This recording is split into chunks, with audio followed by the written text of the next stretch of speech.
आपके साथ अनुष्का राय और आप देख रहे हैं न्यूज हलचल इंडिया। देवास उज्जैन ग्राम नरवर क्षेत्र में हल्का नंबर 44 की जमीन शरद और मणि नामक व्यक्ति से इस्लाम पटेल और साइना पटेल ने दस्तावेज के आधार पर खरीदी, जिसकी विज्ञप्ति अखबारों में भी दी गई थी। यदि किसी को आपत्ति हो तो संपर्क करें, लेकिन किसी भी आपत्तिकर्ता में कोई संपर्क नहीं किया। उसके बाद ही इस्लाम पटेल और साइना पटेल ने जमीन खरीदी और उसका पंजीयन भी कराया, जिसका पंजीयन शुल्क 48 लाख राज्य शासन को मिला। उसके बाद जब जमीन जोतने के लिए इस्लाम पटेल और साइना पटेल पहुंचे, लेकिन कुछ हिमावत नामक व्यक्ति के गुंडे शराब पिलाकर जमीन पर पहुंचे और एयर फायरिंग करते हुए जान से मारने की धमकी दे डाली। यदि समय पर जमीन मालिक पुलिस को नहीं बुलाता तो शायद हत्या भी हो सकती थी। इसी बात को लेकर प्रेस के माध्यम से इस्लाम पटेल और साइना पटेल व उनके पुत्र अंजुम पटेल ने प्रेस कॉन्फ्रेंस के माध्यम से जानकारी देते हुए पूरे दस्तावेज के साथ न्याय की प्रशासन से मांग की है। प्रोटोकॉल नहीं है, लेकिन हम सब अपनी अलग अलग गाड़ी में से गए थे। मेरे पिताजी को उन्होंने गुंडा कहा, जबकि मेरे पिताजी बीजेपी के संगठन में काफ़ी सक्षम है, लगते हैं वो। और हम कोई गरीब खानदान से या भीख मंगे नहीं हैं। अभी आप बाहर हमारी गाड़ियाँ देखना, 2-2 करोड़ रुपये की गाड़ियाँ से हम घूमते हैं और वो हमें बोलते हैं कि हम गुंडे हैं, बदमाश है। गुंडे बदमाश का ऐसे शहर में खुलेआम नहीं घूमते। गुंडे बदमाश वो है, कल उन्होंने अपने गुंडे वहाँ रखे थे, वो सबको दारू पिला रहे हैं। आप वहाँ जाएंगे मौके पे तो क्वार्टर करीब 150 से 200 क्वार्टर के बॉटल आपको प्लास्टिक की मिल जाएगी वहाँ पर। और ये ज़मीन मैंने विधि विधान से खरीदी है, उसकी रजिस्ट्री करी, बराबर गाइडलाइन का पैसा दिया गया मेरा। उन्होंने 145 की 145 का भी न्यायालय में प्रकरण चला, 2 साल चला वो। उसके बाद वो ख़त्म हो गया, निरस्त हो गया।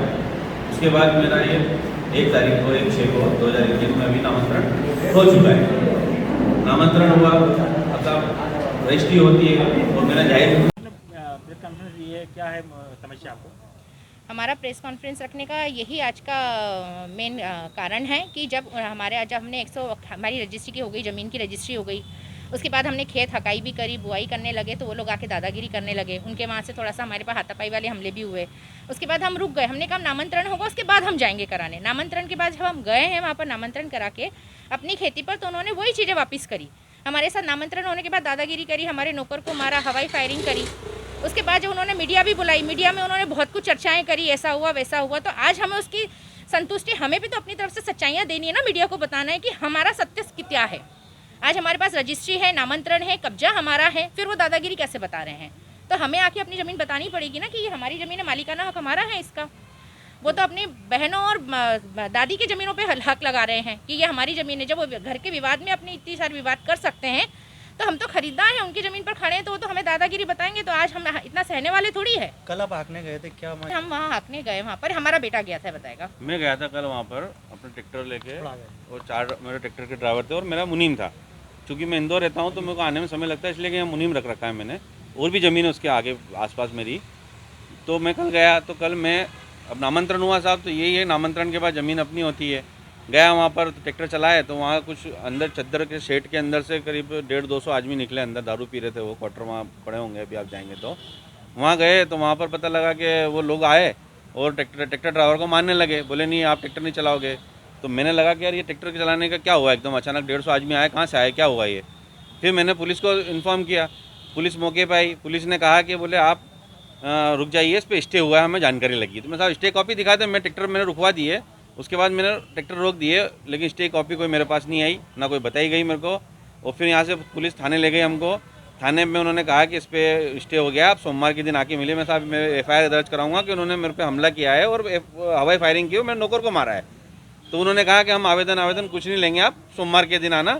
और रही बात लॉकडाउन की, तो साहब प्रशासन ने एग्रीकल्चर किसान आदमी को छूट दे रखी है, क्योंकि अभी मौसम आ रहा है सोयाबीन बोने के लिए, तो उन्होंने छूट दे रखी है। आप कभी भी जा सकते हैं, रात दिन कभी भी, उसमें कोई टाइम पीरियड नहीं दिया कि किसान 10 घंटे खेती करेगा या 5 घंटे खेती करेगा, ऐसा कुछ नहीं दिया गया है। और वो हेमावत सिंह का तो मैं बता रहा हूँ आपको कि 5 बॉन्ड दे रखे थाने पे, लेकिन आज तक कोई कार्रवाई नहीं की गई उसके ऊपर। और वो उसके घर में ही उनकी जो बुआ है, उनकी जो दादी है, वो खुद उनके घर में खुद ताला तोड़ रहा है घर के अंदर उसके। अब बताइए, घर के अंदर ही चोरी खुद कर रहा है वो।